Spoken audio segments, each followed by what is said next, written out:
Translation and purport by His Divine Grace A.C. Bhaktivedanta Swami Srila Prabhupada Ki Jai. The king will respect all women as if they were his own mother, and he will treat his own wife as the other half of his body.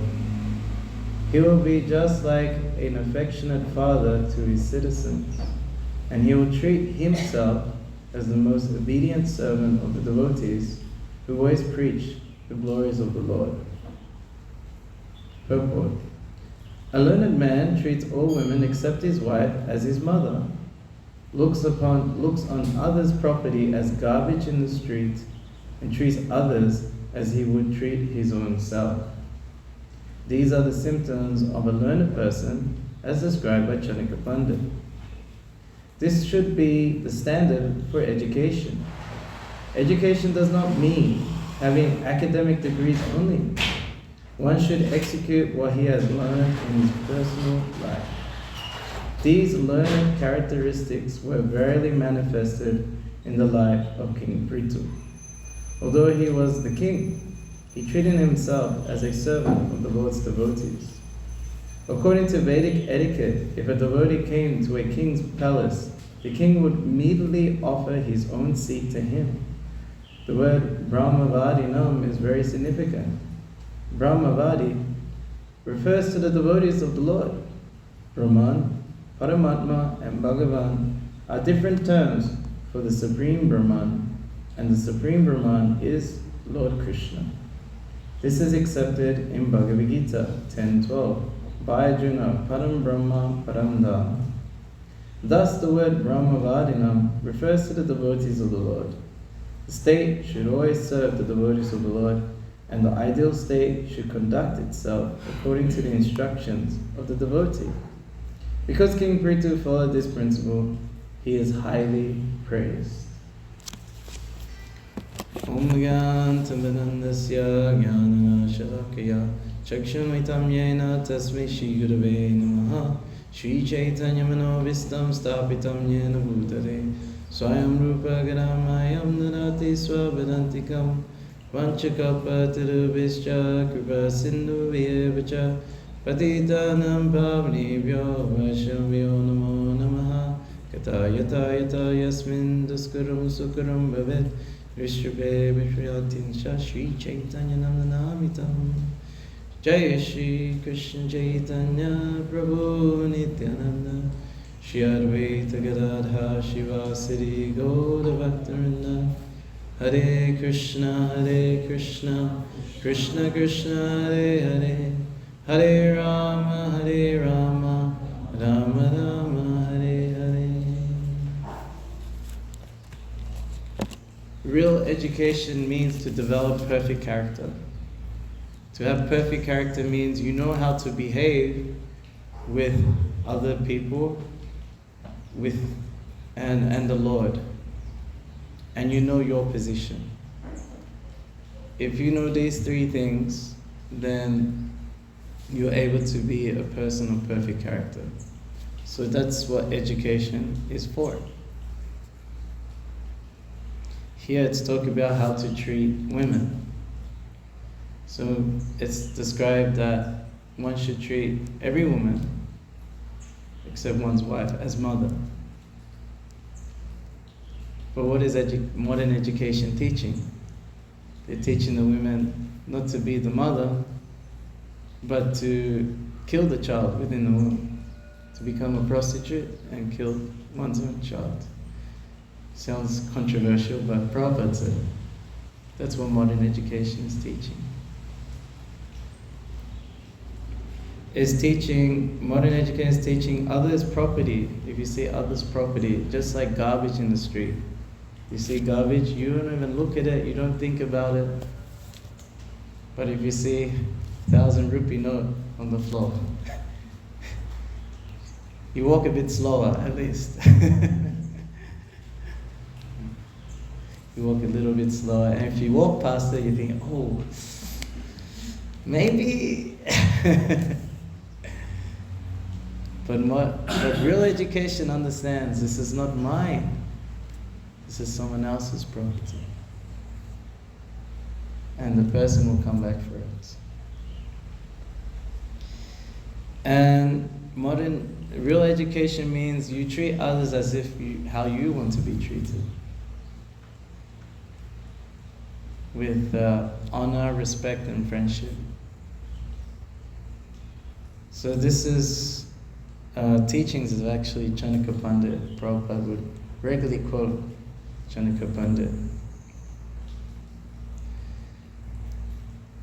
A clear sign of modern education is in, I'm from Australia, and every year we do this thing called schoolies.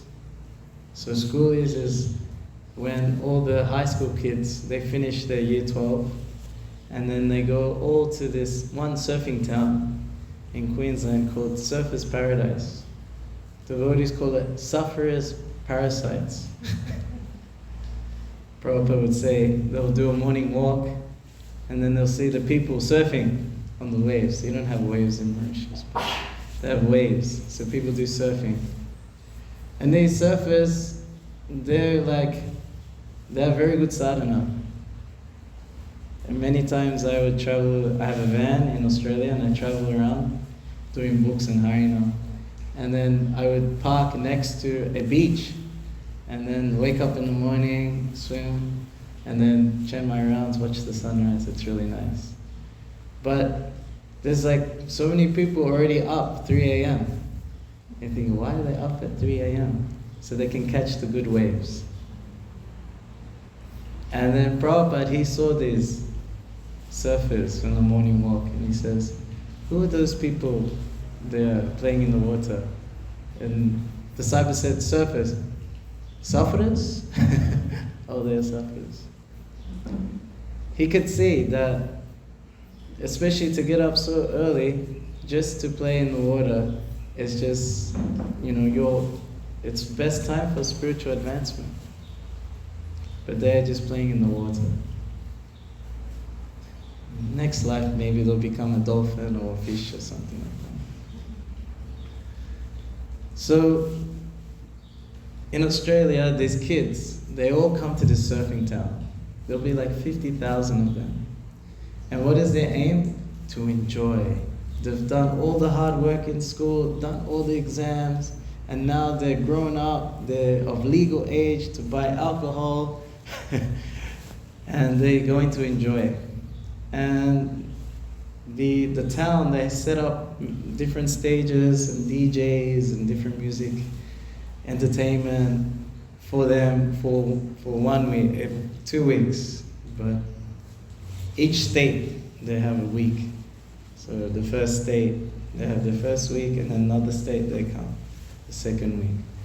So us devotees, we are going there too. But not for the same purpose, obviously. These kids, they're going full into animalistic enjoyment. They're going to go and have illicit sex. They're going to take intoxication in the form of drugs and alcohol. They're going to just try and go all out. Many of the kids have a bad time. Some kids, they drink too much alcohol, so they have to pump their stomach up. They have to go to hospital. Many kids, they get into fights just due to frustration. I try to enjoy, and then they're just frustrated. So then they start fights with someone. Some people take too much drugs, and in this surfing town, on the beach, there's all hotels, high-rise hotels. So many of them, they fall off the balcony and die. This is the fruit of modern education. The fruit of modern education. And many Mauritians want to go to Australia to study. You know why? What for? if that's what you're going to turn into. Simply an animal. They call us just a polished form of animals. Just eating, sleeping, mating, and defending. Yeah, the many girls, they end up getting raped as well. So it's a terrible situation. But they have so much hope for happiness, but the opposite result takes place. So modern, real education, how to treat other people. And you can tell a civilization how you treat four people, how you treat women, children, saintly persons, and the elderly. I think animals is also included. So we can see modern civilization, how they treat women, that they're not getting protected. Either they have to be victimized sexually when they're younger, or even further on, marriage doesn't take place, they have to divorce, and then they're unprotected again. And then if they grow older, then the children just throw them into the old age home where they're just given drugs and just a vegetable. And that's how they're treating societies. And how do we treat children? So in the West, there's a study, which age it takes the most drugs, or has the most drug addicts. Which age bracket? So you may think, which age? Maybe 16 to like 25, maybe, they take the most drugs. They're the drug addicts. No. The age for the children who take the most drugs is from like 5 to like 10 years old. Why is that? Because they're always giving them the Ritalin or ADHD. They have attention and deficit disorder. So now we have to keep giving our children drugs. Children play. They have so much energy. And the parents, they're like, no, they're convinced that, no, they have this disorder and they're going to give them so many drugs. So you see, they call them pill-popping toddlers. Welcome to Kali Yuga. And how do we treat animals? In Europe, every month, 53 billion animals are killed just for food. 53 billion. How many humans on the planet? 7 billion. 53 billion living entities are killed just for one part of the world. Just for the tongue, who wants to taste flesh and blood. This is modern education. So you can see how Prabhupada was very strong in calling out the illusion. Many people, we come from a dharmic background, and especially in India, they want to go to the West. So then once they get on the plane, like in India it's hard, you cannot do sinful activities, too much dharma, But once they get on the plane, things are not just duty-free, but they are dharma-free. And they start drinking alcohol, and they can try meat or even beef, eating the cow. And the cow's your mother. They're killing their own mother. Not just killing children, but killing their own mother. So we need a revival of spiritual knowledge, of real education, so then we can have people of perfect character. This is what the Srimad Bhagavatam is for.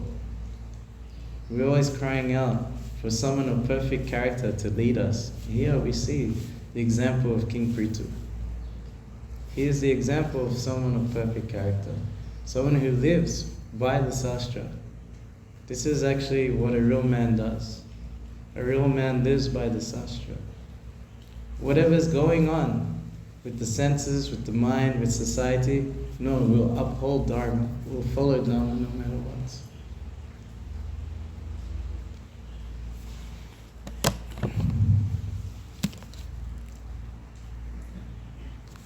And what is that main Dharma? Savai Pumso Paro Dhamma. Yato Bhakti Adoksaja, Haitakiya Pratiyata Yaratma Suprasidati. That supreme Dharma is to worship that transcendent Lord Adoksaja without any motivation, without interruption. And then you can perfectly satisfy the Atma, the soul. The word is called Suprasidati. So prasidati means to satisfy. be completely satisfied, but suprasiditi is like even more, very completely satisfied. And the easiest way that is done is by executing the order of the spiritual master. If one makes the spiritual master's instruction in one's life and soul, then you can very easily satisfy the Lord, and all your actions become perfect. Yasya prasada bhagavat prasada yasya prasada nagatikatopi. Without the mercy of the spiritual master, one cannot get the mercy of the Supreme Lord. You think you can control your mind and senses on your own? It's not possible. One needs the mercy of the Lord. What's the most difficult sense to control? The tongue. Next to the instruction says that the tongue, belly, and genitals in one line. So if you can control the tongue, you can control the belly and the genitals. So how do we control the tongue? By chanting the holy name, Hare Krishna, Krishna Krishna, Hare Hare, Hare Rama, Rama Rama, Hare Hare. And taking prasada, taking the remnants of the Lord. Very easy. Chanting, dancing, and feasting. So that's what we did when we came to the schoolies. These like 50,000 young kids, they are there. And they're going highway to hell, pretty much. Just like drinking and doing all sorts of stuff. So we come there and we do intense harinam for 4 hours. Like usually, you have the fast beat that comes at the end of the kirtan. No, we start at the end. And it just stays there. Because they have so much energy. Because they're not in school, they're not in university, they're not at work. So they're out of the system. So they're looking for any enjoyment. So we start the kirtan in the middle of the street. These kids come running. They're like, wow, yeah, like this. And then usually when I do Harinam around the world, I was with Harinam Ruchi for 8 years. We've been to over 50 countries. So usually we get some people that join it, especially young people. We make them dance, we teach them to chant, and then usually they get a book, go away. And this happens within 2 or 3 minutes. But with these kids, when we chanted, they wouldn't go away. They just stayed and kept dancing and wanted more and more and more. And if you slow it down, then you'd lose them. So you just have to keep it fast all the time. And then we have this big mantra sign. And they figured out that this is what we're singing. And then we'll make them chant. We'll go, Hare Krishna, Hare Krishna, Hare Krishna, Hare Krishna, Krishna Krishna, Krishna Krishna, Hare Hare, Hare Hare, Hare Rama, Hare Rama, Hare Rama, Hare Rama, Rama Rama, Hare Hare. And then we go really fast and then like cheering like anything. And these kids, there'll be always like many kids, they'll come every night, 4 hours dancing with us. And sometimes this schoolie happens within Kartik, so they get like thousands times more benefit. And in sometimes there's like some devotees that have books. It's really hard to give books because they're just concentrating on partying. And I remember he gave one book to one guy, one devotee, and I was thinking, nah, he's on drugs, he won't read it. And then they came back the next night, and then we spoke to him. He came with all his friends, and he said, I read the Holy Krishna book, and now I see a whole new world. I see a world of joy, happiness, and peace. And that's what Krishna means to me. So he brought all his friends, and so that their schoolies, they didn't care about the nightclubs anymore. There's many nightclubs there. We were the nightclub. We were the nightclub for them. And they do this thing, I don't know, you've all been to Vrindavan, you do parikram, you go to different temples. So there, they have their parikram, where they go to different nightclubs, big group, 200 kids, And they have parikram leader and take them to different nightclubs like this. So sometimes we catch him in between each nightclub. So we're on the street, and then you see the big group, so we go to them, and we're like, like this. And they just stay with us. They don't go to the nightclub anymore. They say, you guys are better than in there. There was another thing. Yes, so there was one time, there was like 2 Aboriginal girls. They're like twins, and they'll dance with us every night. And we're like, wow, they're so into it, And they got some books, and we're thinking, what will happen to them, A few months later, the devotees nearby, we have a farm called New Govardhan. Very beautiful place. It looks like Krishna book. They have like a lake with a big tree in the middle, and there's cockatoos, and they have amazing these Brahman cows, and there's nice hills, and behind there's a big hill. So you think you're totally reminded of Govardhan. The deer is so beautiful. The Radha Govardhanadari, and you can get close like here.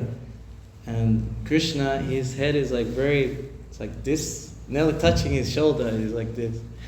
And big eyes, and he's looking at you. So we got photos from them. They went on Harinam, and these 2 girls dressed in sari, gopi dots, everything, being blissful, dancing in Harinam. I was like, it worked, amazing, somehow it worked. And because in Australia we haven't been out on the street so much. They were on the street in the 80s. I don't know, you maybe saw this picture of Kåñëa Prabhu, and he's being carried away by 4 police. So there's a story behind that. What happened? So the devotees have been chanting on the street, but the public don't like them, and the police, they always give them a hard time. They have to run away from them. And so they warned them, okay, if you guys come on the street, this week, then we're going to lock all of you up. And then my temple president that time, he just joined in 2 weeks ago. And then they had this plan, like, okay. They had the plan, like, okay, who's going to get locked up? Okay, you get locked up, you get locked up. Okay, you take the pictures and send it to the newspaper. You do this. Like, they're ready to get locked up. And if you hear some lectures, Prabhupada mentions about the devotees being put in jail in Australia. He says, doesn't matter, chant in the jail. Kadamba Kamaraj told me one story. They went to do Harinam in Belgium, in a town called Liège. And so they came through, about 60 devotees, chanted like anything. Cops came, locked them up. And then they're like, what do we do? All right, let's just chant japa. And they're like, Hare Krishna, Hare, like really loud, Hare Krishna, Hare Krishna, Krishna, Krishna. You can imagine 60 devotees, and like they're really fired up because they're in jail, Hare Krishna, Krishna, Krishna. And then the police got upset. It's like, that's it, just get out of here. You turn this place into a beehive, just get out. Mahavishnu Swami told another story. So he joined the Bury Place temple in central London. And that time, I think Tribhuvana was running the Harinam. And he had so much service, he did so much service, still didn't chant even 1 round that day. He's like, I'm going to chant 16 rounds. And then Tribhuvana comes in and says, okay, Mahavishnu, we're going for Harinam. It's like, but Prabhu, I didn't chant my round. He's like, but no, we have to do Harinam. But we're not going to chant rounds. Don't worry, Krishna will help you. He's like, okay. So they went for Harinam. And they went for Harinam, and the cops came. Like this. And then, devotees, they had some trick trying to run away. So they all split up, different directions. Some ran into a shop. Maharaj, he ran into a shop, but then he got trapped in there. So they caught him. And then they put him in jail, and he was on his own in the jail. And then he was just like, what do I do? So then he chanted his 16 rounds in there. So he chanted 16 rounds, right? Once he finished the 16 round, the door opened. He's like, okay, you can go.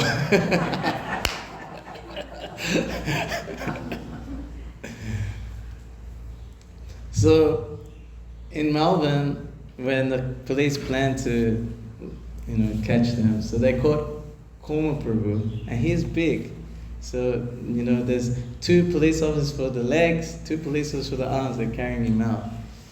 And then they put them, like you think they're just singing in the street, you don't need to punish them so much. They put him in, it was called the penitentiary, which was like the most, like maximum security. It was famous for like very hardcore jail.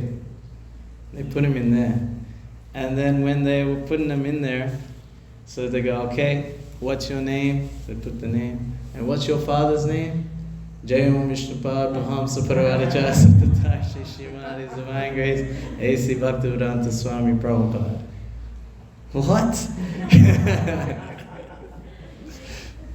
So they were in the jail, and Prabhupada told them, you go on a hunger strike.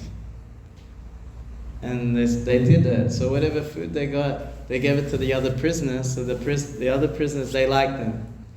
And then the media got a hold of that they are fasting, they're doing a hunger strike. And they told everyone, that's not fair. They're just singing in the street. And in Australia, they have this thing where they like to support the underdog. If someone has no chance in a competition, say like in a football match, they like to go for that person. So they saw devotees as the underdog. Like they're just singing, now they're on hunger strike. So then public support went for the devotees. And then the police had to release them. And they said, okay, the council said you can chant in the street. Harinam Sankirtan Ki. So that was in the 80s in Australia. Devotees were always on the street, they had a presence. This is how Hare Krishna became a household word. In Mauritius, I think that generation who, those devotees, you moved in when you were like teenager, right? You were always on Harinam, you were on the streets, in the bazaar, book distribution, everyone saw you. It was very common. So that was like that in the West, and especially in Australia. But then in the 90s, the 2000s, 2010s, not so much, maybe like a weekly Harinam. And you'll meet people who saw you from that time. They may be like 50, 60 years old. It's like, oh, where you been? I've been seeing you for 30 years. Where you been? And like, obviously I haven't been there. I just said, I reincarnated and come back. And so that means that those who are like 25 or 30 years old, they've never seen the devotees. They've never seen Harinam. So for these kids, it's the first impression of Hare Krishna. And it's such an exciting one. Like I said, they try and enjoy it, but they don't have a good time. Finally, with us, they have the best time of their lives. That's what Hare Krishna means to them. So they may not become a devotee on the spot, but later they have a good impression. So later on, if they meet a devotee, they can get a book, and they can go to the temple. It's a positive experience. They'll be favorable. And that's the nature of the holy name. Shrimpata Swakata Krishna, Punya Shravana Kirtana Hirananta Stohya Bhadrani, Vidunoti Suhitsata. The super soul in the heart, when he sees the devotee very eager and honest to hear his message, to hear about Krishna, then he purifies those material desires. Because this Sankirtan, Tasmat Sankirtan Vishnu, Sarva Mangala Ahasam, it's the most auspicious activity in the universe because it can uproot the greatest of sins. Those who understand this can convince others. The holy name is Krishna himself. Nama Chintamani Krishna's Chaitanya Rasa Vigraha Punasudoni Chomuto Binatam Nami Namina. It's like Chintamani, whatever you desire will be fulfilled. Chaitanya Rasa Vigraha is dynamic, full of rasa, that form of the Lord, fully personally there. Puna, it's complete. Suro, it's pure. Nitya, in the liberated stage. Abhinatvam, naminamino. It's non-different from the person who's named. We just had Shivaratri. Many people carrying you call it kawadi? Yeah. It's like in Taipusana. Kawadi, people walking barefoot, walking back, people doing puja at Ganga Talal, people praying, giving charity. But what is the purpose? Simply for dhamma, artha, kama, maybe moksha, maybe. These things are part of the material realm. This will come under karma kanda. This is under the three modes of material nature. It's a temporary benefit. Please allow me to have better eating, better sleeping, better mating, better defense. So it's so fortunate that the devotees have come. The devotees have come to give pure devotional service to the Supreme Lord Krishna. By the holy name, by honoring prasadam, giving real education in the form of books. The devotees were criticized as being brainwashing. We are a brainwashing society. First Prabhupada said, yes, because the brain is dirty, that's why it needs washing. But then he said, Jai, Shishi Radha Golokananda Ki Jai. He says, what? There is no question of brainwashing, because they have no brain. They think they are this body, and the goal of life is to satisfy the senses. This is no brain society. There's nothing to wash. So we're giving the books. We are a brain-giving society. To develop perfect character. And Prithu Maharaj understood the values of devotees. It said, he is the king, he is the emperor of the world. Say you're like a CEO, boss, maybe. I don't know who's the boss of a company here. But imagine you are. And then some Hare Krishna comes into your office. And the first thing you're supposed to do is to give him your chair behind your desk. And you sit on the floor. This is a nice story. There's a king and a minister. And he's like a pundit. So the king will ask him for advice. So the king asked the pundit, what is the daily work of God? And then the pundit says, that's very simple. The daily work of God is the creation. Right? But the king said, no, creation he does that one time. What's the daily work of God? What does he do every day? And the pundit's scratching his head. He's like, daily work of God? You know, and he understood the king has a temper. So if he cannot answer, then... So then, actually, I have to refer to the scriptures. I'll get back to you in a week. He said, and the king said, you better get that answer in 1 week, otherwise you're dead. And he's like, oh, okay. He's looking in the scripture, he's thinking, he can't, daily work of God? He cannot find the answer. So he decides to leave the kingdom.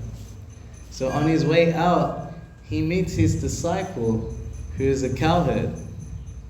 Simple cowherd person, just looks after cows, he's in the field all the time, simple person. He's like, oh, Guru Maharaj, where are you going? I'm leaving the kingdom. Why? Well, the king asked this question, what is the daily work of God? You know, I said creation. But he said, no, it's one time, so daily work. So his disciple said, oh, that's very easy. I know the answer. You know the answer? What's the answer? He goes, let me tell the king directly. And he's thinking, well, yeah, you know, maybe my life will be saved. Let's try. So then the Pandit comes with his disciple. They meet the king. Your Majesty, your question is actually very easy. That I'll get my disciple, this cowherd, he will answer the question. The king's thinking, you Will answer the question? He says, yes. Okay, very well. The coward steps forward. And he says, Your Majesty, in proper Vedic etiquette, isn't it true that the one who is instructing should sit higher than the one who's being instructed? The king gets angry. You want to sit on the throne? I go, that's Vedic culture. Okay, so he looks at his guards and he's, giving signal. If he does anything funny, then, So then the king gets down, sits on the floor, and this simple cowherd just sits on the throne. And he says, Your Majesty, your question is now answered. And then the king gets angry. Oh, I don't. But then he goes, I will explain.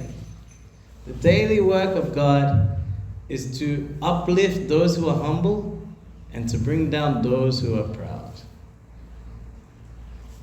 So we see here, Prithu Maharaj has so much facility to be proud. But he understands that there's devotees who can give me the real education how to be a perfect person. They are better than me. We say it every day. Mancha kalpas tarubhyascha kripasindhu vyaricha patitanam pavnebhyo vaishnavyo namo namaha. They are oceans of mercy. They are deliverers of the fallen, like me. They are desire trees because they can give me Krishna.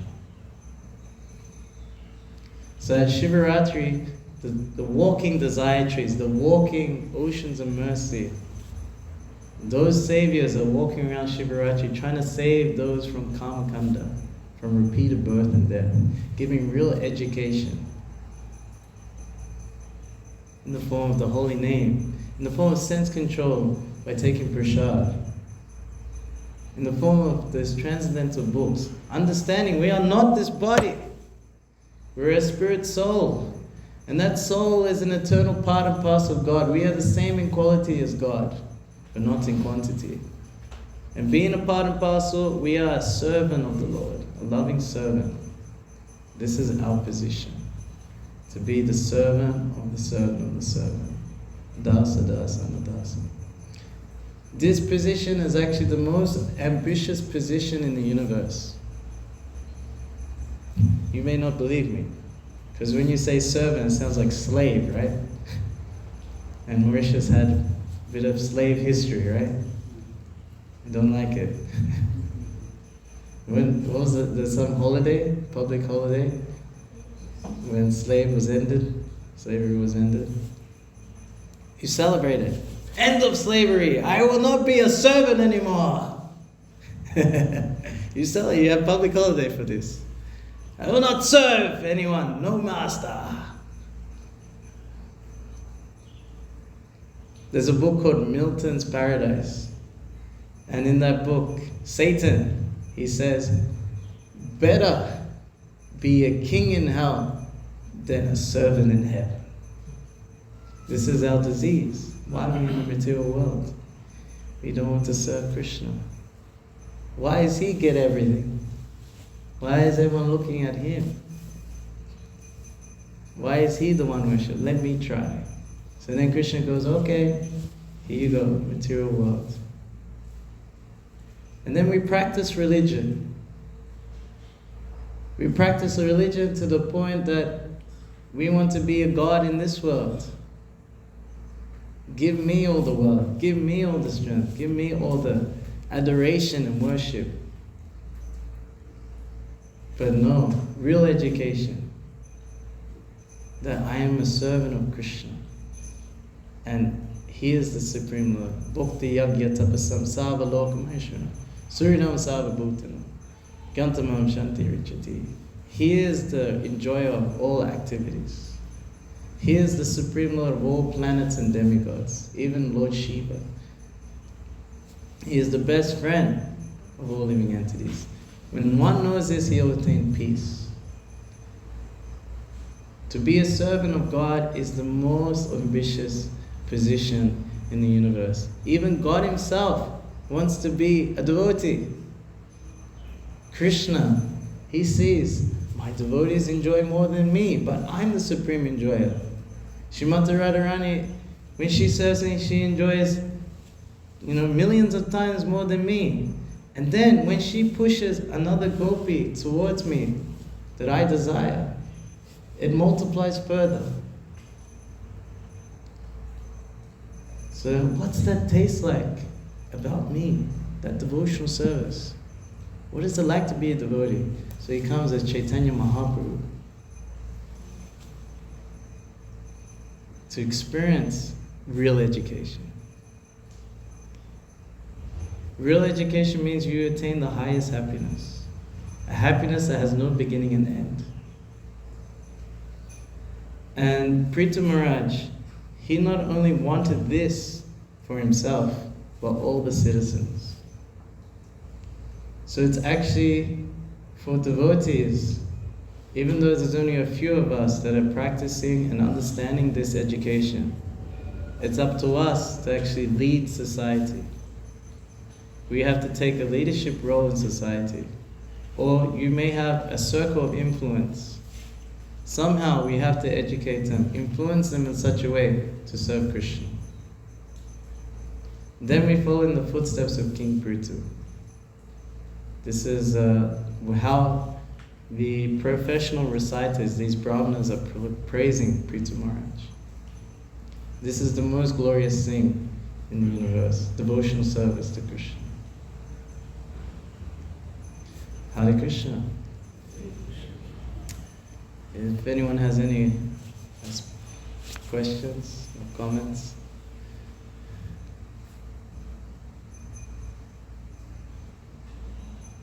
Yes, Prabhu. In the Chaitanya Charitamrita, this teachings comes, that by the mercy of Krishna, by the mercy of Guru and Krishna, the seed of devotional service is sown in the heart of the living entity. So when the devotees are preaching, then they actually are sowing the seed of devotional service. Now, those seeds, when they are underneath the ground, they may be very healthily sprouting. But because they're still underneath the ground, they're not seen. There may be different levels of sand on it. So when devotees are preaching, sometimes we may not see the results immediately. Although sometimes the result is there immediately also. Different cases, different results. So the devotees are preaching through the distribution, through Harinam, through prasadam distribution, through direct lectures. That is definitely pouring water. The seed is there, and then by the process it's being nourished. So as I said, it may not be seen all the time coming up because they're still underneath the ground, but they may be very healthily sprouting. And in this matter of time, it will be seen, it will grow into Bhaktivedanta, it will grow up to entwine the Krishna, the spiritual sky. So it's for some candidates it may take very short time, one lifetime, or within one lifetime you may see they have become devotees. But for some candidates it may take more than one lifetime, maybe several lifetimes. We may not live to see those candidates become devotees. But the Sastra said that it happens because Krishna said in Bhagavad-gétä that whatever endeavor you do in this process is not lost. There's no loss of diminution. So sometimes we're not able to see the results immediately, but the results are there. So the devotees' effort, for example, to get this strong devotees of preaching worldwide, the result is there. Sometimes we're not able to see it, maybe just now or maybe one lifetime, but the result is there. Yeah, definitely. Hare Krishna. Hare Krishna. Yes, Prabhu. Prabhupada mentioned somewhere that Mauritius may become the first Krishna consciousness. How it happen? let me look into my crystal ball. Let me read my palm. And let me look at the tea leaves.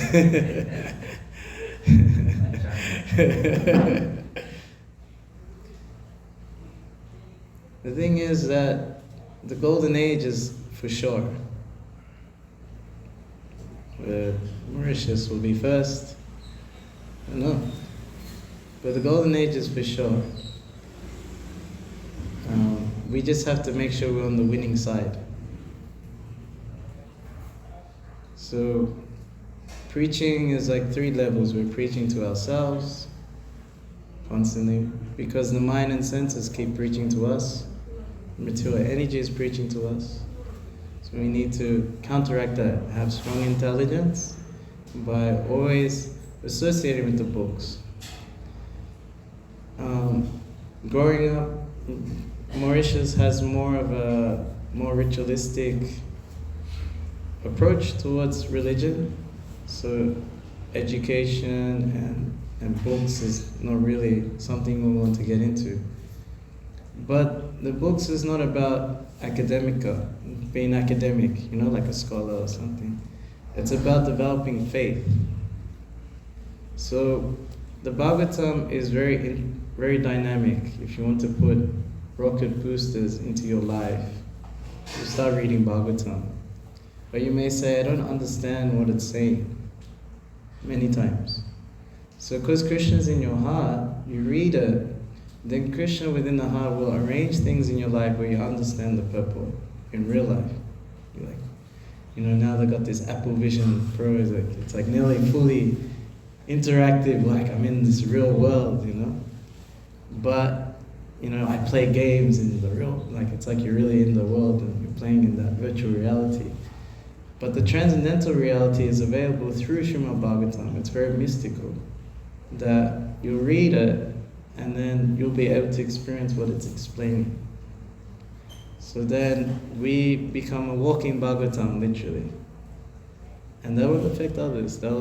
That's when the preaching starts to go out, when you start fully imbibing. That's when it becomes Nityam Bhagavata Sevya. So that's to yourself. To the devotees, we think they know they're not the body. But you can never, run out of opportunities to remind them. Because imagine if you actually knew you're not the body, like you actually fully realized that, how much your spiritual life would take off. That you don't identify as a man, you don't identify as Mauritian, you don't identify as old, you don't identify, that, oh, my belly needs some food. Like, you can even live without food. You're not going to die. Right? You actually know you're immortal. Then you're like a superhero, and you're like, yeah, we can do anything for Krishna. And then preaching to the others, to those who are not connected, non-devotees. We may not have the same compassion as the acharyas, as Srila Prabhupada, as our spiritual master. It's like, why should I help them? People should help me. But we try and be an instrument of those who have that compassion. We may not have it, we try and be an instrument. Like I said, we try and serve the instruction of the spiritual master, because he gave us that seed of bhakti, and you can't repay him back that debt. But you can try by preaching. So these are the 3 levels of it, and I think it's in a good. Mauritius is actually the easiest place in the world to distribute books. It is so easy. You have no idea how easy it is. It's too easy. So easy, I tell you. You just stand there with books, people come to you, and they push you, like, hey, give us a book, here's a donation.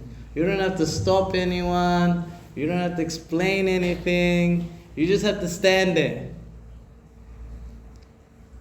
You know, and like you get glorified like anything as a book. Wow, you distributed 300,000 books, whatever.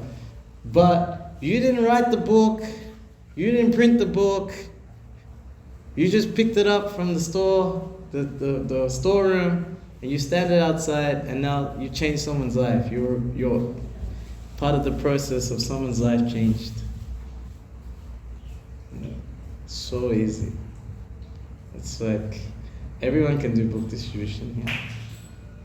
You think I cannot? No, you can. Just like take a stack and stand at one metro station, stand at a bus stop, just stand there.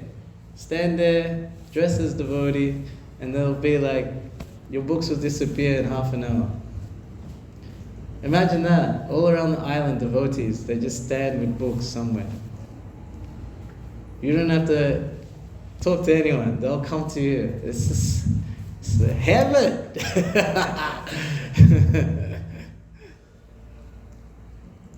And it may not be like that for long. The materialists are pushing more and more. You know, we have this temple building here, but across the road there's McDonald's. So they're right there, and they're going to push their modern education onto us. So while it's so easy, just let the books fly.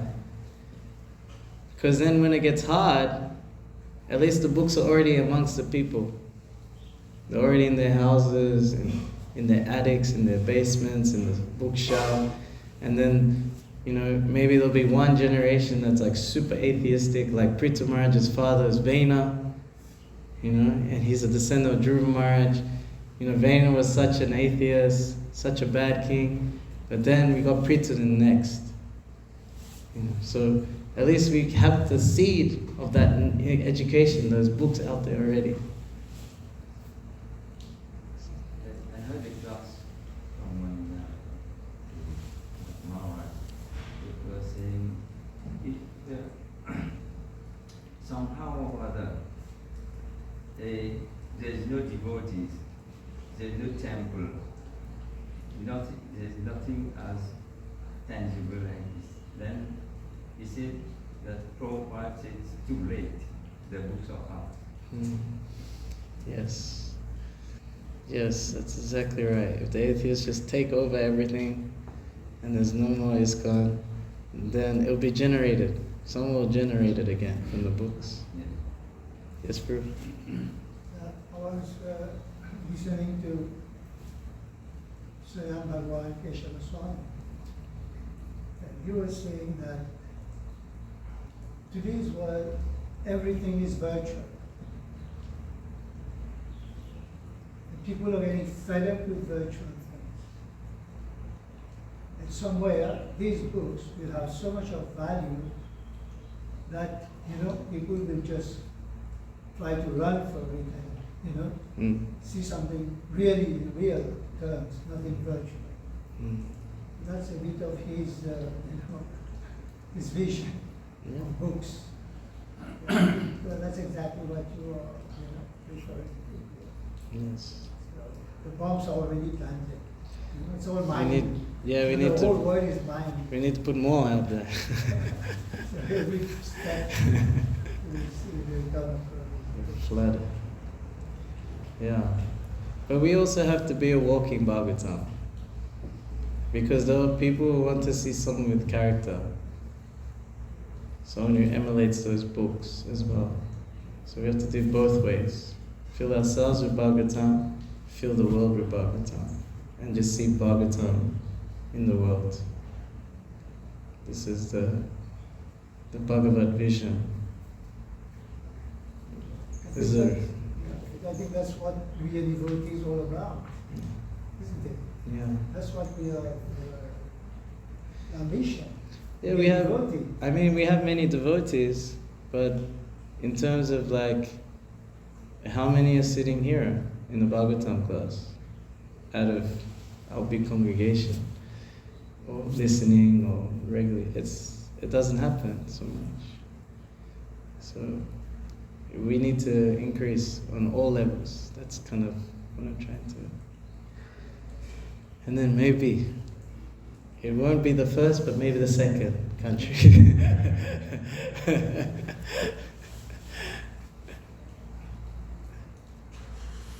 There got to be that enthusiasm. He had said first in the temple, you people coming all the way from Australia, you know, to help Sure. us with this movement. Yeah, well, We are very, very indebted. it's not my enthusiasm, it's Madhavi's enthusiasm. She's going out every week, and they have a Harinam party and distributing hundreds of books.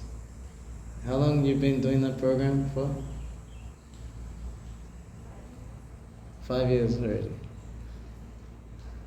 Yeah, it's a very powerful program. They go all over the island. I was just helping her. That's where the enthusiasm is, in Mauritius. Anyone else? Yes? Talking about the effect of modern education, treatment of how modern education is affecting the women's status. I think that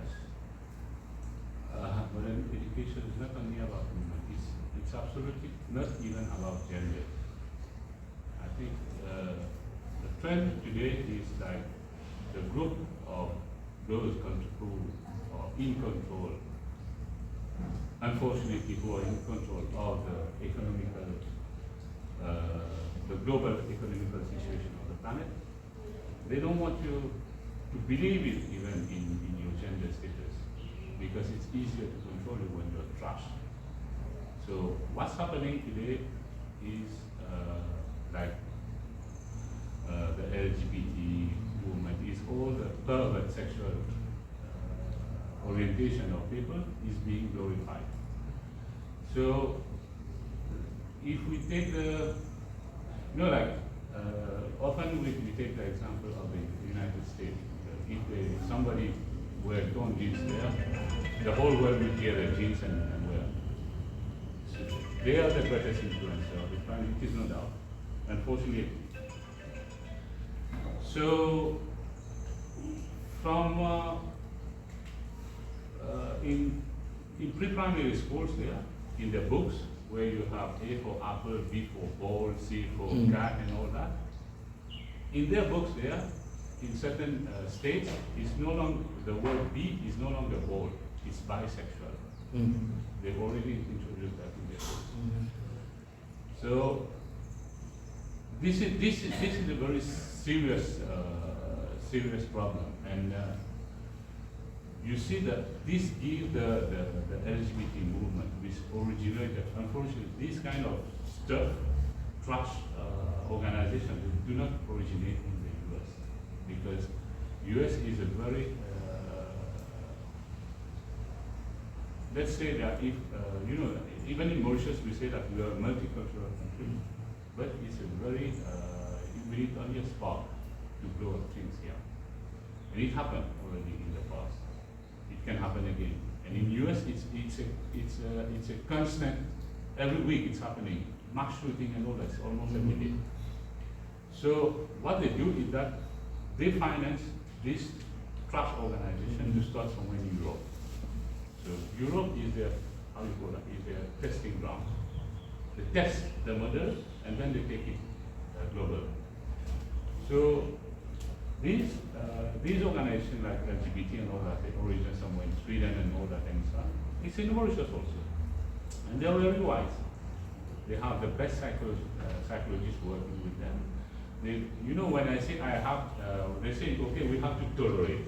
When you talk about, you use such word like tolerate, it's like I have to tolerate you. It means that me and you were different because I acknowledge that there's a difference between us. That's why I'm tolerating.